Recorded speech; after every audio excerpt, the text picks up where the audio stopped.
And here's my sister Olivia. Amanda's voice dripped with fake sweetness as she introduced me to her circle of friends at her lavish promotion party. Still living in that tiny apartment downtown, working that same boring job she's had forever. Some of us just aim higher, I guess. I stood there, champagne glass in hand, maintaining my composure as my sister continued her performance.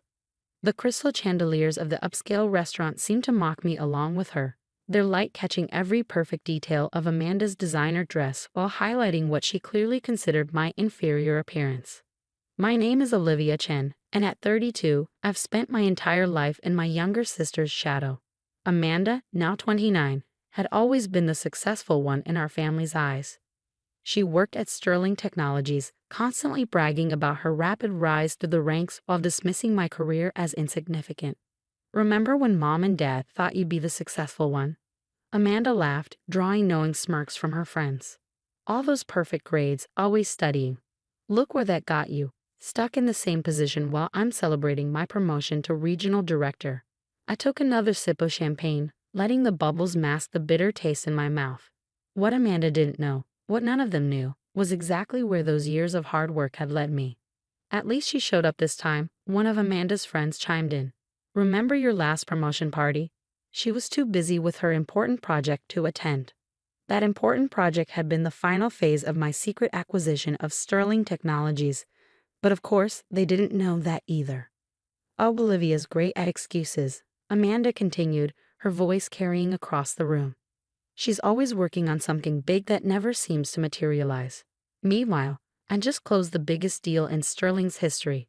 I watched her preen, remembering all the similar moments throughout our lives. Amanda scoring the lead in a school play while I stayed late working on the lighting design.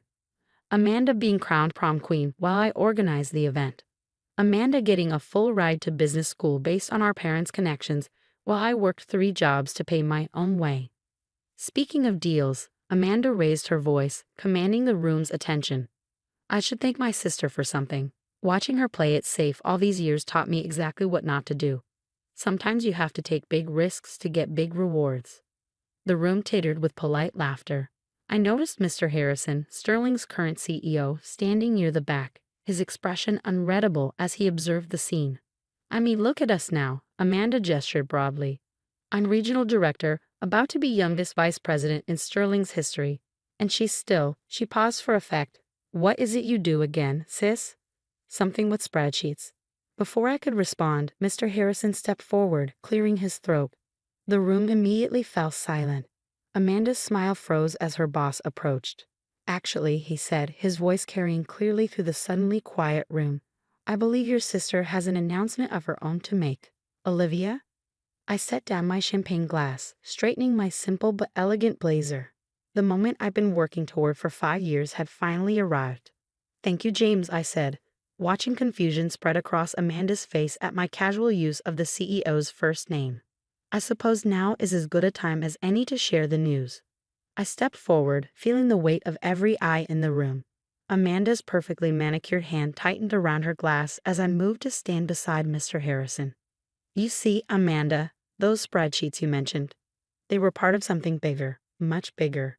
I paused, savoring the moment. As of next Monday, I'll be taking over as CEO of Sterling Technologies. James here is retiring, and the board unanimously approved my appointment last week. The sound of Amanda's glass shattering on the floor echoed through the silent room. This is a joke, right? Amanda's voice quivered as she stared at Mr. Harrison, desperately seeking confirmation that I was lying. Mr. Harrison, tell them this is a joke. Not at all, he replied calmly. Your sister has been working with us behind the scenes for years, strategically acquiring shares and proving her leadership capabilities. The board's decision was unanimous. I watched as Amanda's carefully constructed world began to crumble. Her friends, who moments ago had been laughing at my expense, now shifted uncomfortably, trying to distance themselves from her earlier mockery. But I'm next in line. Amanda stammered, her face flushing red. I've been here for 7 years. I've earned this. 7 years of taking credit for other people's work, I said quietly, just loud enough for those nearby to hear. 7 years of stepping on others to climb the corporate ladder. Mr. Harrison nodded. The board has been watching Amanda. We've seen how you operate. Your recent big deal that you're so proud of? The one you claimed as your own. The team you stole it from came to us weeks ago with documentation. Amanda's perfect makeup couldn't hide the pallor that spread across her face. That's not. I can explain. Your sister, on the other hand, Mr. Harrison continued, has spent the last 5 years quietly revolutionizing our operations. Those boring spreadsheets you mocked, they've saved the company millions and improved working conditions for our employees across all divisions. I could see the exact moment when Amanda realized the full implications of what was happening. Her eyes darted around the room, noting how her former allies were already gravitating toward me, their new CEO. Mom and Dad won't stand for this, she hissed, grabbing my arm and pulling me aside. They'll never accept you running the company. I gently removed her hand from my arm. Mom and Dad have known for months, Amanda. Who do you think helped me acquire my initial shares? Her eyes widened in shock. Our parents, who had always seemed to favor her, had been in on this? Remember last Christmas? I continued, when you were bragging about your bonus and they seemed distracted. They were signing the final paperwork to transfer their shares to me. But they always supported me, Amanda whispered, more to herself than to me. They supported both of us, Amanda. You were just too busy competing to notice. Mr. Harrison stepped forward again, his expression stern. Given the recent discoveries about your conduct, Amanda, we'll need to discuss your position with the company on Monday. The crowd that had gathered to celebrate Amanda's promotion was now witnessing her potential downfall. The irony wasn't lost on anyone. You can't do this, Amanda said, her voice rising. I've given everything to this company. No, I corrected her, you've taken everything you could from this company. There's a difference. I turned to address the room, slipping naturally into the role of CEO.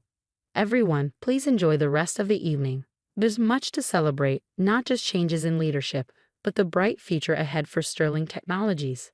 As conversations slowly resumed and people began to mill about, Amanda stood frozen, watching her carefully cultivated image dissolve. Her designer dress and perfect hair couldn't mask the defeat in her posture. One of her friends, or former friends, I suppose, approached me with a business card. I have some ideas for improving our department's efficiency, she said, pointedly ignoring Amanda. Would you have time to discuss them next week? Of course, I replied, accepting the card. My door is always open to innovative ideas. More people began approaching me, each eager to introduce themselves to the new CEO. From the corner of my eye, I saw Amanda slip away toward the exit, her grand promotion party becoming my impromptu welcome celebration.